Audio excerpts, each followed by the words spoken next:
What is going on, everybody? Welcome back to my channel. We have a special guest, Hi. my girlfriend Leor, and we're gonna have her do the thing. We're gonna have her evaluate some Magic cards today. It's gonna be great. Yeah, it's gonna be great. We Professional. played, a bit of Lorcana, big Pokemon collector. Seen some of like my games of Magic, and have like accompanied me and done some things. So knows some things, but Minimal. obviously, yeah, it's not really aware of the full, the full Anything. system, and obviously also not the backstory. So we're gonna show some cards today. We have 10 cards, and they're kind of a smattering, just some suggestions from friends. And I've organized them somewhat, I believe, in kind of chronological order. And your goal is just look at it and go, is it good? Bad? Maybe it's amazing. Maybe you think it's great. So like just determine like on the scale, like good, bad, maybe medium. Okay. And then also, if you think it's really good, kind of determining if you think it was banned ever in a format. So there are some on here that were banned in a format at one time. Obviously, she knows about the Power 9. There are no cards like the Power 9 in here, but there are some cards that were unhealthy or too prevalent for various reasons. Yeah. All right. You ready to go? I guess so. Okay. I'll give it a shot. All right. So we have our first card here in Tarmogoyf. I've heard this one before. Yeah. What I've do we heard think you of say it. Tarmogoyf? Do you want to read it just for the I'm reading. squad? Creature. Lurgoyf. Yep. Lurgoyf. Tarmogoyf's power is equal to the number of card types among cards in all graveyards, and his toughness is equal to that number plus 1. I feel like that's good in Commander. People have all sorts of stuff. Well, so this isn't for just Commander. These are just Magic in general, Okay. just What is like the modern star? Pioneer. So the star, and if you notice, the next one is the 1+ star.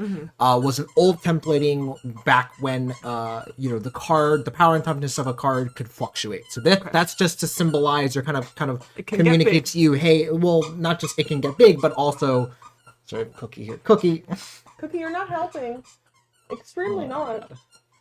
Communicate that the power and toughness can change Yeah, over okay, time, okay. right? It's not just static power and toughness. It'll change throughout a game.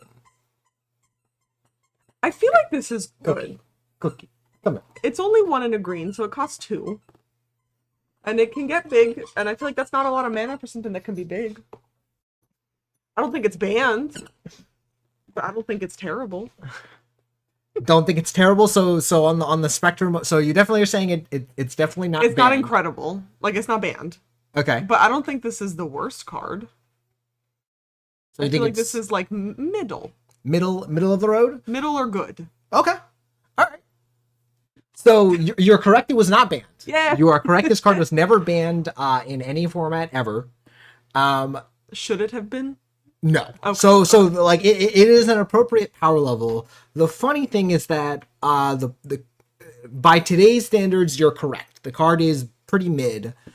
By older Magic standards, or when this card came out, it was actually amazing. Really? Yes. For people who don't know the story, when this card was spoiled and everyone's like, "Oh my gosh, this card's terrible," and then the first Pro Tour in which it was legal, 4 of the decks in like the top 8 had a playset of Tarmogoyf. And the card shot up to like $100. It was $100 at one point back in the day, and it was just considered one of the best creatures that they've ever printed in the past. Part of that is just because of the nature of the game. You and your opponent are just gonna naturally be playing cards, and those cards are just gonna go into the graveyard. So the big thing here is that it checks your opponent's graveyard. Yeah. Right. So if they play something and you play a Tarmogoyf, that it's likely that they don't want to continue to play cards because it's going to increase the power of your Tarmogoyf. Could be a big guy.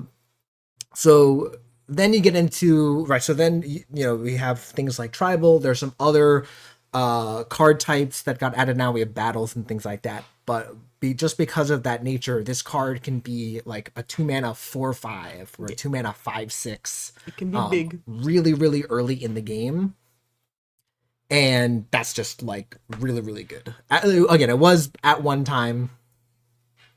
by today's Magic standards, it's gone a little bit downhill. It's still a very notorious card. So I think you. I think so what I'm hearing is I got it. Did pretty good. Of like it is good. It is a playable card. It just it was really good at one point, and just over the course of the time, now it just like a vanilla big creature is just a little. It's not good enough. Okay. All right. Next up, we got Polymorph. This is the art you pick for this card. This is the art for this card. The art for this I'm card? pretty sure. I don't know if I did. Yeah. Okay, so you can kind of see what's going on with the card. Yeah. It's a sorcery, which is worse than an instant. I know that. Okay. Destroy target creature. It can be regenerated. Controller reveals cards from the top of his or her library until she reveals a creature. That player puts that card onto the battlefield. The target oh, so you could target your own creature. Puts that card into the battlefield that shuffles all the cards with other range. I feel like this is good. I was gonna say it wasn't good, although I guess you play it in a deck with a bunch of big creatures. I feel like this is good but not banned. Okay. So you're seeing the thing of you use it in a deck with a lot of big creatures and use it on your own. Yeah. Okay. Yeah. You got it. Yeah. That's. I got it. So yeah, the card has not been. So, but sorry, has it been banned or has it not been? No. Card has not been banned in any format. Yeah. I'm a gamer. Yeah. So yeah, the point of this card is you turn a creature into a different creature. That's like the flavor of the card. But if you are able to kind of control what you get, so in this case, in Commander, a lot of decks. It's Mufasa. Kind of. You kill something and replace it with something better, hopefully. Kind of, but it is a spell kind of effect. But but the whole point is that you guarantee what you're gonna get. So you build a deck where there's really only 1 or 2 hits.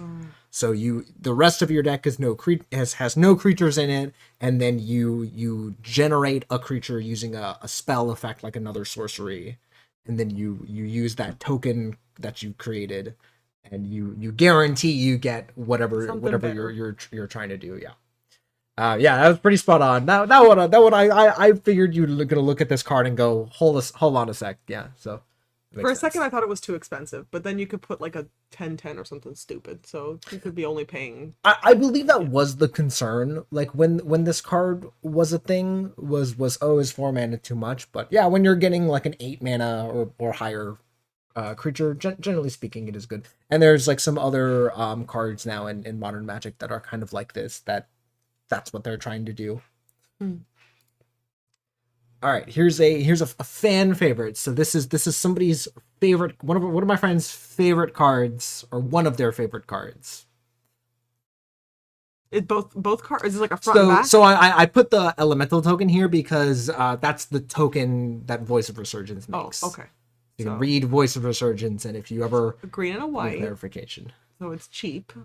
Whenever an opponent casts a spell during your turn, or when Voice of Resurgence dies during your turn, put a green and white elemental creature token onto the battlefield with this creature's power and toughness are equal to the number of creatures you control. And this is considered a creature. Yes, so it is a creature. This is the thing that... So you get more creatures. This is the thing that Voice of Resurgence makes. So when... But then when it does it again, there's another creature, so that it makes it gets bigger. Yes, again, just like you see the star, just like with Tarmogoyf, the elemental's power and toughness will fluctuate over the course of the game. I feel like this is also good, because it's cheap, and opponents are going to be doing stuff during your turn anyway. They're going to be countering you, aren't they? It's like a thing. So it's gonna happen. There might be some opponents. I don't think this is amazing, but I think this could be fun. But I don't think this is a banned amazing card, and I don't think this is the worst card. It could cost more. It could be even more expensive than 2. You are correct. You're paying 2 for a 2/2 and then an extra 1 when it dies, so you get a card out of it. When it dies. Yeah. So. If just by itself, it would be a 1/1. So if you kill the Voice of Resurgence, and you have no other creatures, it gets a 1/1. Your elemental is just a 1/1. I feel like this isn't awful, but I feel like this is the lower part of the mid to bad zone.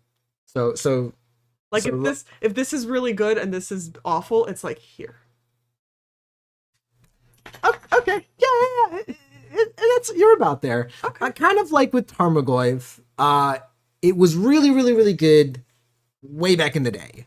You're correct in that, against someone playing blue with counter spells or something like that. It's kind of an annoyance for them of they can't really do that without giving you a powerful elemental token. But yeah, again, by today's standards, there's just nowhere where this card really fits, and its power level's a bit underwhelming. Of note, there are also a lot of cards now that say exile.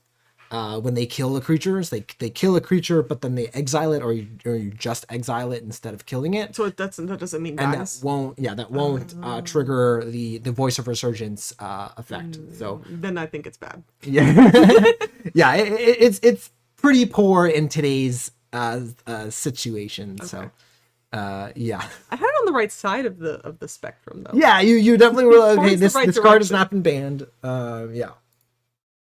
All right. Here we got Temple of the False God. This seems terrible. Add 2 to your pool. Activate only if you have 5 or more lands. So it's coming in at turn 5. Because you only play 1 land per turn, right? You only play 1 land per turn on average. There are some decks, right, that can do like the 1 jump ahead thing. Right? What color does this add? It adds 2 colorless mana. It doesn't add mana of any color. I don't think this is very good. I don't know why I don't think it's very good, but I don't think it's very good. So you're saying it takes too long. Five turns. That's a long time. I don't. So we're locking it in. Yeah, I'm saying it's bad. Like all the way on the. Yeah, end? I'm saying it's bad. Yeah, this card's yeah, this card's absolutely terrible. So this is the card that Mike and I have been seeing, like we saw a lot in people's casual lists and have been and trying to convince them to take it out because it's so bad. Perfect. You draw this in your opening hand and it's just a useless card. And then on turn your benefit for having this card is on turn 5, instead of having 5 mana, you have 6 mana. Whoop-de-doo. This is included in, as you can see, it's included in a lot of the commander decks, and so people think it's good and they just have it in their decks and they go, wow, this 1 land adds 2 mana. Generally this is a pretty garbage card, and do not recommend anyone playing this card. So I did it. Yeah. If we're a little bit different, again, 1 land adding 2 colorless mana would be really good, but the condition is too high. All right, next up we got Demonic Pact. 2 black, so 4. Enchantment. Oh, that's the one you have to equip to something? So that's an aura. This is just it sits in play. It's like an item, but it's not an item. Okay. Trying to relate things in Lorcana terms.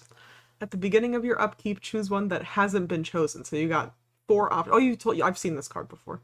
I don't know if it was good or bad, but I've seen it. Demonic Pact deals 4 damage to target creature or player, and you gain 4 life. Target opponent discards 2, draw 2, you lose the game. So this is over 4 turns. If you're not winning in 4 turns, you probably lose the game anyway. So maybe this isn't awful. I feel like this isn't bad. Because there's that other card that you lose the game on your turn if you don't win that turn. And that you play that card. So this is 4 turns. So it's longer. I'm gonna say this is okay. Like in the middle. In the middle, but like in the middle. I think right in the middle. Because right in the middle. You lose the game kind of sucks, but also you have 4 turns to get there. On top of turn 4 when you're already there. So I feel like this isn't horrible. But not great. I'm going with mid. Can you think of any other aspects or ways to use this card? Oh, you can put it back and you can bounce it. Can you bounce an enchantment? Is that a thing? Oh, then it's good. Then it's good. I take it back. I'm going with this is good. 4 to draw 2 cards. I don't think it's banned. Well, can you untap all your lands? Like, could you do 4 damage forever and kill someone on the same turn? No. So here. I think this is good then. So here's another thing I think you might be missing is when does the upkeep happen? What's the upkeep step? At the start. It's at the start of your turn. So what happens when you play this card? Oh, nothing happens. Oh, then I take it back. It is bad. I'm going back. I'm going back to bad. we're kind of flip-flopping a little bit. I'm going back to this is not the worst, but it's not very good. Mid. I'm going back to mid. And I'm sticking with it. Okay, so we're going back back. in We're mid. back in Yeah. in the middle. Yeah. Is this banned? Okay, so there's are you're locked I'm into? locked in. You're locked I'm into taking I'm taking defeat. So there's one other aspect of this I lose card the that you game. missed. What happens if you can give this to your opponent? Oh, they have to get. Oh, they lose the game. But it's in 4 turns. They gotta win in 4 turns anyway. If you're playing this on turn 4, by turn 8, you better be winning. But yeah, really good. Yeah. So. Oh wait, this is the one that if you do the things and then you give it to someone. Oh, okay, never mind. So I know this. All that being said, this card is still only okay. I would say more towards the bad side. It is a fun card. You told me about right? this It is a card that people try to do the thing with. But yes, you're correct that the card is slow. So the amount of work that you have to do to play the card and then get value from it, is long, right? You have to do the 3 things, then you have to have the donate, or you have to have the way to bounce it and replay it in order to just not lose the game. That being said, there is a deck in a format that did definitely there was in the past that tried to use this card, and then also currently, like, that is something that you can do or try to do in standard. People think it's fun. I do actually like this combo, but yeah, it's generally not very good and pretty awkward. I forgot you can give it to someone. Yeah, well, again, things crossed off. That's what I figured you wouldn't get that. That's all right, but all right, you're doing. I think you're doing pretty good. Great. I think you're doing pretty good. It. All right, and we got Panharmonicon. It costs 4. That's colorless, right? So any 4 colors. So this is an artifact, right? So artifacts are the ones that don't have a color. Oh, and those do the thing on the same turn. They don't have summoning sickness, or their effect exists right away. In this case, just like with Demonic Pact, it sticks around and it has an effect that is just always in play. So this has a condition, if you read the card. An artifact or creature entering the battlefield causes a triggered ability of a permanent you control to triggered again. This seems very good. Yeah, I think this is really, really good. Really, really good. Okay. And can you get artifacts on the field for cheaper than their price? Yeah, so there are plenty of ways of reducing the cost of your spells, like both artifacts and creatures. Yeah. This feels very good because you just get to do the thing twice. You could draw 2 cards or whatever. Yeah, I think this is really good. I don't think this is banned. Can people get rid of artifacts? Can you target an artifact to get rid of it? You can, generally speaking. Artifacts and enchantments are harder to get rid of than a creature. Right, a creature, there's plenty of removal spells, like lightning, like we talked about, like lightning bolt and like murder and whatever. There's plenty of means of getting rid of creatures. Generally speaking, artifacts and enchantments are a more specific thing, and that's harder to get rid of. I think this is very good. I don't think this is banned. I don't know why it would be banned, but I think this is very good. Well, if you think it's that good, I just don't know what ability it would trigger that would make it be banned. I don't know. A really good enters ability. That are that? Well, because you can bounce something and do it a million times. Maybe this is banned. I'm gonna go with this is really good, and maybe it's banned. I'm not committing to anything, but I'm sticking with it's on this side of the spectrum. It's on the good. Yeah. It's definitely good. I've never heard anybody talk about it, so I don't feel like it's banned. That's what I'm going with. Your friends there's plenty of cards that we don't talk about that are banned. I'm hoping it would have come up in conversation if it was banned. So I'm going with not banned, but very good. Okay, so locking in, it's like 10 out of 10 good and not. I mean, banned. 10 out of 10. I don't know, but yeah, no, very good. But definitely on that side, 9 out of 10. So the card is not banned. You are correct that this card is not banned. Is it bad? It's not a very good card. It is again. The thing twice. It is again kind of like Demonic Pact, where you kind of have this dream scenario where you have all these ideas in your head of like, oh my gosh, I can do, like, as you see, like you're like going, oh, I can draw like so many cards, or I can do all the things. Kind of like before. What happens when you pay 4 mana on turn 4 when you pay the 4 mana to do this? What happens? Then the next turn you get a bunch of stuff, R- hopefully. Right, but what happens on the turn when you play it? You feel really good about yourself. Absolutely nothing. Absolutely nothing. Yeah, there was the big creator MTG Goldfish absolutely loves this card because it's very dirtily, it's very like silly, and like, you know, it can do really explosive and viral things when it works, but a lot of times you just die after you cast this. Or maybe like you do one thing on the next turn and then you die. Like you get that one turn though. You get that one cool turn where you got two things and then you die. Yeah, it's a really cool card. It's a kind of the classic good in Commander. That's what my only context is Commander. Well, but again, good in Commander is kind of like calling somebody, telling somebody you have a voice for radio. Where it's like, yes, you're correct. You are giving them a compliment, but also you're telling them you're bad in pretty much every other scenario.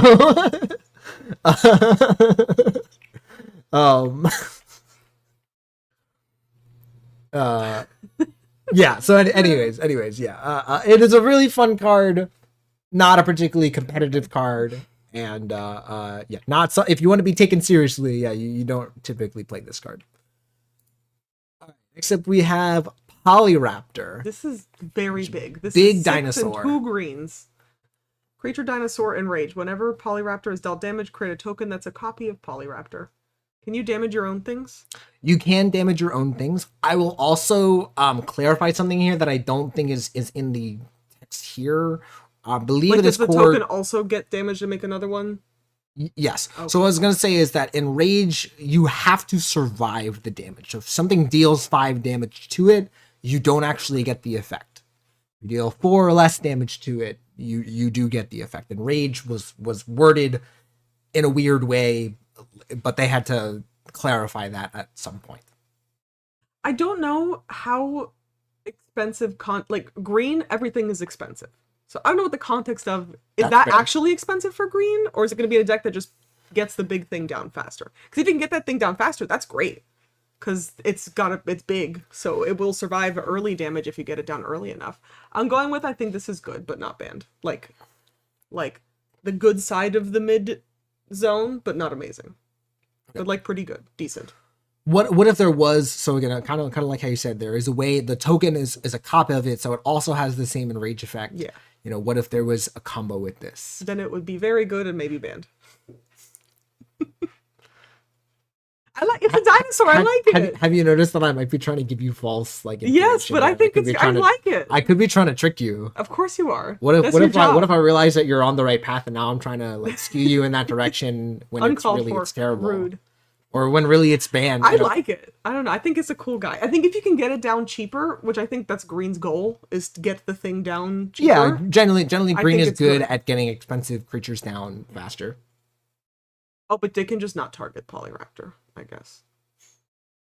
No, I'm going with like above mid, but not banned. Like good. Like a 7. Like a 6 or a 7. 6 or a 7 out of 10. Yeah. Final answer? Yeah, for final answer. Yeah, this card's terrible. Dinosaur. I know. I feel bad because so one of I forgot who wanted me to put this in here, but they wanted me to do that. I'm realizing like, yeah, you like the dinosaur card. She likes the bird cards. But yeah, it's a 7 in my heart, which is what matters. Yeah. So it's just a huge creature. You're correct. It's an expensive creature. It's not even that big. 5/5 is not that big of a stat line. Yeah, I would never pay 8 for that. Right. But and then it has no protection. Like there's no keyword ability. Like it's not like it has ward or hexproof or any indestructible. But wouldn't hexproof be bad? Don't you need to target it? Hexproof prevents your opponents from targeting it. Oh, you want to target it yourself? Yeah, you theoretically want to play this in a deck where you are have some kind of self damage effect, and you're just pumping out copies of Polyraptor. There was a combo with it. It was really bad. Like it was like a meme combo. It wasn't like an actual like good combo. Where you like made like it so that when a creature entered, you dealt 1 damage to all your creatures. Yeah. And so you'd like spawn infinite Polyraptors, but then you couldn't actually win the game unless you could like Get to the next turn. yeah, well kill no stop the loop. It creates an infinite loop because the new Polyraptor does not have, a bunch of damage on it. It deals 1 damage to everything, spawns more and more and more, and then it never stops. I mean, sounds like the game ends at that point. So you know, the game ends in a draw. A draw is not a loss. A draw. Okay, you know what? You're correct there. Yeah, and so then like also if you get this out, you know, and your opponent doesn't kill it, you know, you have to have something to damage it, or your opponent has to be damaging it or something. They can just not attack you. Like there was just like so many things about this card that just like did not work. I like it. It's heaven in my heart. Yeah, it's really. I'm just noticing like the different like in the art, like the different copy. eyes, it's a different and like guy. yeah, no, it is. It's actually kind of cool. Cool art, cool concept. Terrible card. Cool in my heart. Terrible card in reality. All right. Wilderness. We have another green card here. I'm noticing there has been a couple of green cards, but it's fine. 3 and a green. At the beginning of your end step, untap all lands you control. End step is after combat. Like end step is when you end your turn. So there's like, you know, the start of your turn, your main phase, combat, and then a second main phase, and then you say, all right, I'm done. You're getting ready to pass the turn, and then this happens. This feels like it would be good in a blue deck, because then you have all your mana to say counter to everybody. I don't know how good it is in a green deck. I mean, yeah, you can because think green about it like doesn't have counter things, does it? No. Does blue green have counter things? Yes. Because it's got blue in because there? it has blue in it. You can run multiple colors, right? Just like in Lorcana, how you have a 2-color deck, you can have a multi-color. In Magic, remember, you can have like 3, 4, all 5 colors if you want. So can you do things? No, your end step is the end of your. I think this is very good. Because even if you play it this turn, at the end you untap all your lands anyway. I like it. I think it's good. And if it's bad, you know, I'm going to run my bad green deck with my giant Dinosur in it and my Wilderness Reclamation and then 70 copies of Counterspell with all of my untapped lands. Okay, so we're saying you think, I'm saying good. How good? Like decent or like? I don't think it's banned. I think it's decent because it's expensive. If it was cheaper, it would be much better. But I think this is decent. Decent. Okay. Yeah. So, you're correct. This card is good. Is it banned? This card is banned. Really? This card is It's so banned in expensive. Pioneer. So it's 4 mana, but then you get immediately refunded it. I was onto something. You were onto something. You were actually like spot on in your analysis of, in a blue deck you just play this and you untap all your lands and you have counter magic up. Yeah. Think about that, but like toxic, like turned up to 11, where you have, you know, you get to play like you play this, you untap all your lands, you hold up counter magic, and then on your next turn you get to do whatever you want during your turn.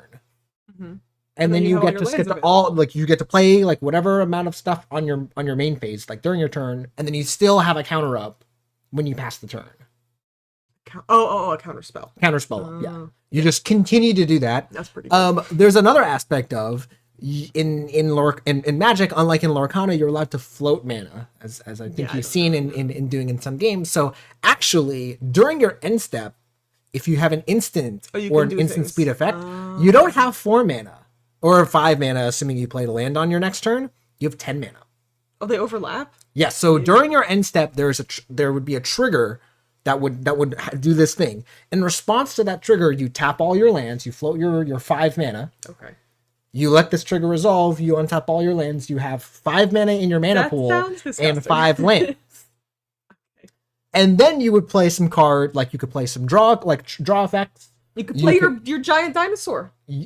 So in this case, 10 Polyraptor is only able to be played during your main phases. Oh, sad. So it had to be an instant speed effect. But any instance, there was one particular card. I'm blanking on the name of the card, but it was an extra turn spell. It said take an extra turn. Pretty good. It cost like 7 mana or whatever it was. And your opponent would just say, okay, do that. You know, take an extra turn, cast more spells, make more land drops. Go to my end step, make more mana, take an extra turn, and just like absolutely insane. And just even then, just like the dynamic of like again, just always having your lands untapped in your end step. So the other thing is, well, you could say, what if you just kill the Wilderness Reclamation? It's an enchantment. It is like, so again, it is an enchantment. So this could be it is harder to get rid of, but in the sideboarded games where you can board in hate against enchantments, even in that scenario, they play the Wilderness Reclamation, and unless you have the answer to Wilderness Reclamation in your hand, they just untap and they have their counterspell for your enchantment hate ready. And so even against decks that were like trying to beat Wilderness Reclamation, they had a tough time. So this was just like way too annoying of a card to deal with. And when you didn't deal with it, it was just absurd. Yeah, so this got banned in Standard, and then eventually in the Pioneer format also got banned. It is not banned in Modern and some of the more Eternal formats, because again, the power level is a little bit higher there. But in Standard and Pioneer, yeah, this card was and is annoying. It was my one of my least favorite cards. Again, I forget the extra turn spell that they use, but both of those cards, one of my least favorite cards to play against. Yeah. So at least I recognize that it wasn't bad. Yeah. No, it's not like you were like, oh, this card's terrible. But yeah, this is again like creates some funky interactions and is hard to deal with if you think about it in that realm. All right, but doing still pretty good. Oh. All right, so here's a weird one where I'm going to explain what this card is, because again, another one of favorites here. And there's another Saga card, I believe, next. So I want to make sure you understand what a Saga does. Mm-hmm. So Saga is a enchantment subtype. So as you can see, it is an enchantment just like Demonic Pact and Wilderness Reclamation. Hard to get rid of. But it is a special type of Saga. Special type of enchantment with its own rules. So if you notice here, it says, as a Saga enters and after your draw step, add a lure counter, says sacrifice after 3. So the way Sagas work is they come in, you cast them, and they come in and they stay in play like normal. And when you play them, as they come in, they get a lore counter, and they trigger the lore counter that is correspondent to the chapter. They trigger the chapter that is a correspondent to how many lore counters are on it. So when you play History of Benalia, it enters, and as you see, here's chapter 1. You add a lore counter, and you do what it says on chapter 1, which is create a 2/2 knight. Vigilance is attacking does not cause it to tap. Okay. So you're gonna attack and then block. So then if you notice on the next turn after you draw, so it's interesting, it's not like Demonic Pact where it triggers the upkeep, it triggers after you draw. That's less relevant. It was just like a weird thing that they decided to do. You add another lore counter, so it's, second lore counters on it, and you do the same effect. Other Sagas are templated differently, where they're separate. The chapters are kind of misaligned or whatever. And then on the third chapter, you place the counter, you do the thing, and then you sacrifice the Saga. At the end of your turn? Or... No, after you put the third lore counter on it. So but the effect still stays until the end. Yeah, the effect happens. That effect happens. Your knights get +2/+1, and then the Saga goes away and goes into your graveyard. Okay. So it's kind of like with this one, you get 1, then 2, and then 3, and then it's gone. Okay. I feel like this is not bad. You're paying up front. You're paying 3, but you get a 2/2 to start. And if they don't get rid of it, you get another 2/2. So you're getting 2 guys that outweigh the cost of the initial card. And then that's good too. Can you bounce an enchantment? Like, can you like? Yes. So if you were to bounce History of Benalia before the third chapter, it would come back into your hand, and when you played it again, it would start back at chapter 1. I mean, I think this is okay. I don't love it. It's like fine to me. I don't have a good explanation for it other than I feel like it should make bigger guys if you're paying 3 for it. But you're getting like 2 guys. Three mana for a 2/2, right? You're saying is not a good But rate, if enchantments are hard to get rid of, then it's probably sticking around till next turn, and so you probably have 2 guys with vigilance. Mm-hmm. I don't know if the +2/+1 really makes that big of a difference. I guess it makes them much bigger, but it's only until the end of turn. I feel like this is fine. I feel like this is like the bottom end of mid. Like mid, not like bad, but like under mid. In under mid. So Yeah, like slightly under mid. Like a 4. between mid and bad. Yeah, like a 4. Like a 4. That's what I'm going Okay. with. All right. And to be clear, not banned. No, why would this thing be banned? This is banned? No, it's not. Oh, I was like, this feels bad. So you're saying it feels bad, but you didn't put it in the bad category. Why not? I'm not putting anything in the bad category. You gotta put some things in the No. bad category, because what if this is terrible? Then it gets points in my heart. Okay. It exists. So you know, You are correct. it This made card it is through playtesting. This card is fine. It was pretty good for standard, so it was an appropriate power level for standard. This is a big player in the standard format that it was a part of. It's another one of cards that Mike enjoys quite a bit. This is the first time we saw sagas, and we didn't know quite how highly to look at them. 2 knights for 3 mana is fine, as we've established. It's about 4/4 worth of stats if you think about it that way. So 3 mana for a 4/4 is okay. And then if you make it to the 3rd turn, you got a nice boost. Of note, this was also played in a deck with other knights. Yeah, that makes So sense. the 3rd effect did not have to apply just to the knight tokens that you got. You played in a deck with some other knight and some knight synergies. But yeah, the big thing about this card is it's a little slow. So on the turn that you play History of Benalia, the 2/2 that you get is pretty underwhelming. So by itself, it really didn't do enough. And counter that with, if they removed one of the knights before you got the 3rd effect, the whole thing was just like pretty annoying. Another thing about tokens that maybe is not something that we think about is bouncing them. So bouncing a token removes it from the field permanently. That makes sense. And It doesn't so really exist. yeah, it doesn't really exist, and so that was another like really effective way of countering this card. Yeah. So just some weaknesses of the card and just some kind of things. Do these things like can somebody do something in response to the creation of something, or is it just it now exists? So with all of these 3 chapters, it was a triggered effect. So you'd play it. When it resolved, there would be this trigger of almost like when it enters, right? It would do the thing, and then every time you would add a lore counter to it, there would be another effect. In all these cases, yeah, you could respond. Okay. All right. So I believe the next one we have another saga, if I am correct. Yeah.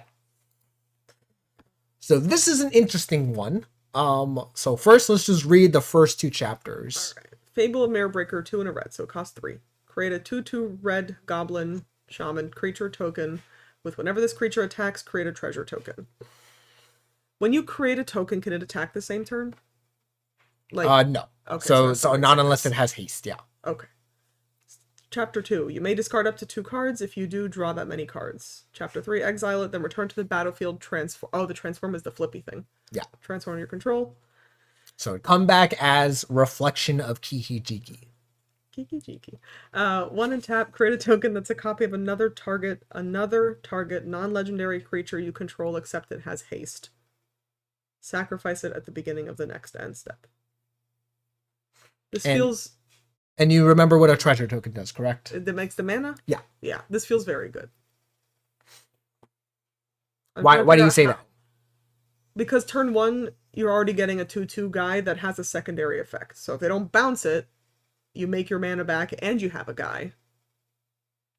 And then chapter 2, I guess it's good because you can filter through your deck if you want to look for something. Maybe something to make that bad good, that the flippy. And then the can you, when this is returned, can you do this the same turn? Like chapter 3, this thing is exiled. This No, comes in. yes. Can you do so it? Just like with like the Goblin Shaman tokening, since this says exile it and then return it to the battlefield, this creature is affected by summoning sickness. Oh. Because it's the first turn that it kind of came into the battlefield, right? even though Fable has been around, like was around on a previous turn, it leaves and comes back as the reflection.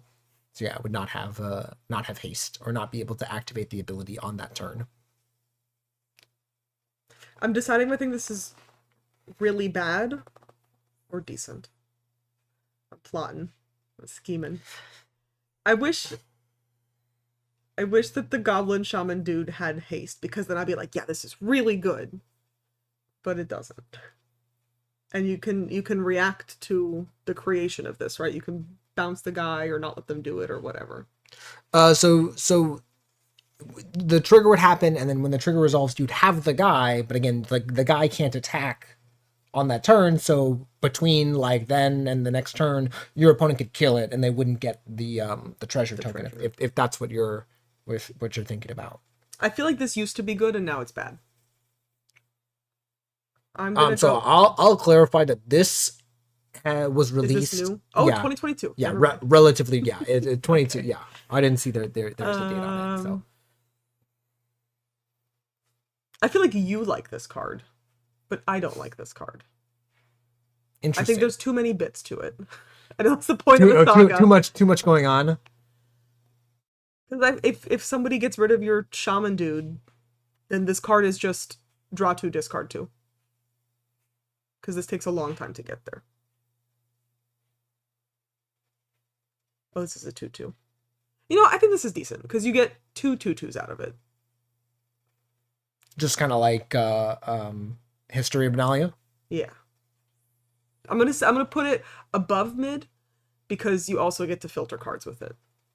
Versus History of Benalia, you did not get to filter cards with it. And confirming like not banned. No, I don't think this is banned. I think this is too much to get banned. You need to get 4 turns to get to the good thing. So I don't think this is banned. 3 turns. Remember, you can't do this the same turn, so it's 4 turns. Oh yes, to get the big brain. This effect. No, that yeah. I'm going with this is like above mid, like a 6. I don't like it, but you can draw cards with it, so I think that's a good thing. Okay, locking in final answer. Yeah. So 6. I put that in the mid range. Yeah. No, I'm saying like I'm saying okay. I'm saying you're rating this card. Yes, I'm putting it mid. I'm putting it mid. Yeah. That is what everybody thought when this card was shown. It kind of went under the radar. This card is banned in banned in Standard and was banned in Pioneer as well. So the big thing about this card is that it doesn't really ask much of you. History of Benalia kind of demanded that you kind of play Knights to a certain extent, or at least like play other copies of History of Benalia. This card by itself is just really, really efficient. So as I said, like the Shaman token, you're correct in the assessment of that ability, that the fact that this makes you a treasure token, besides just having vigilance or being a body, is really good, because that immediately puts pressure on your opponent. They have to answer the Shaman token, or you're gonna get some advantage. Even if they do that, you then get to fix your hand up, as you said, you got to do some looting and whatnot. And then immediately after that, right, shortly after that, you're presented with another threat, another thing that they have to answer, or else you can start making copies of things and again put pressure on your opponent. Do you sacrifice the token, not this card? Not that card. Oh, yeah. You sacrifice the card. No, you make a temporary copy of a thing. So I guess I should have shown Kiki Jiki is a legendary creature in the game, and it has this exact ability. And so this was like a reference to Kiki Jiki.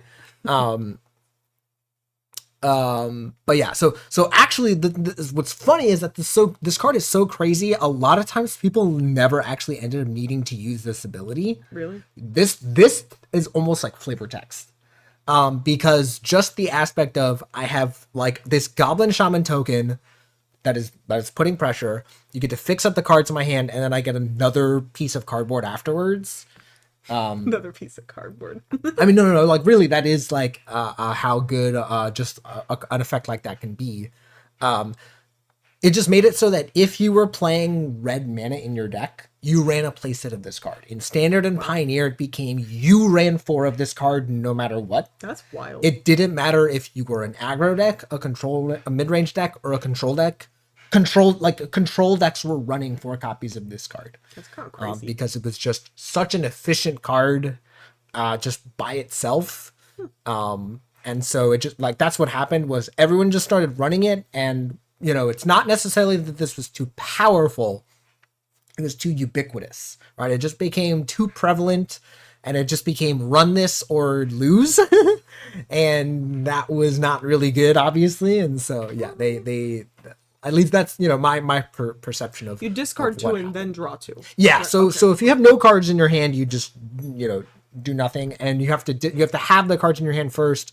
You send them away, and then you do that. Now that being said, it's not like it's a spell. So there's some cards that have you discard as a cost. This is you have the ability, you just ship them away, and boom, you got 2 new cards. But you don't get to look at the cards that you're drawing first. You get rid of your 2 cards and then Yeah, you draw yeah, cards. you yeah. So that was another thing. But again, presumably you're discarding cards that are not useful Yeah, to you I in just that didn't know. in that scenario, Yeah. lands or expensive cards or whatever. Yeah. Yeah, so I mean, I kind of on par with how most people this is one of the most misevaluated cards to date, just because everyone looked at this card and went, yeah, okay, it's probably fine, and it I'm just glad I was fit in with the masses. was just really, really amazing. Yeah, we don't really know what happened and why we didn't kind of see this going forward. It's one of those cards where you kind of just don't really like think about it until you start playing against it, and you go, oh wait. I think this is the last card. Oh, yeah, no, that's it. all right. That was it. Oh yeah. I didn't do terrible. I got maybe a 60%, which is almost passing. Yeah, I'm trying to think. I think, between, Tarmogoyf, like Polymorph, you got Yeah. spot on. Temple of the False God, right? All these things. I know, like some of the fun cards, right? That you see it, and you don't really understand the limitations Significance. of just like, Yeah. unfortunately, Magic has like sped up and kind of, in order for a card to be good, it has to do something. So kind of like when you compare Polyraptor to Fable of the Mirror Breaker, right? Polyraptor is expensive. It doesn't really do anything the turn that it comes down, and then But I like him. that's about it. Whereas Fable makes a token, puts pressure on the opponent, and just does all of these things right from the get go. Yeah. So, all right, I think that's it. I think you did pretty good. I mean, I'm pretty decent. proud. Y'all can kind of talk about how she did. Be nice in the comments. But yeah, any other final notes? I mean, I think I did pretty good for someone who has played 1 game of Magic in her entire life. Yeah, So. we played the Bloomborough pre-constructed decks, and that's been it. So yeah, give it all of that. I think you did pretty well. So, all right, everyone, that's gonna do it from us. Hope you guys enjoyed. If you did, remember, like, comment, subscribe, and I'll see you guys in the next video.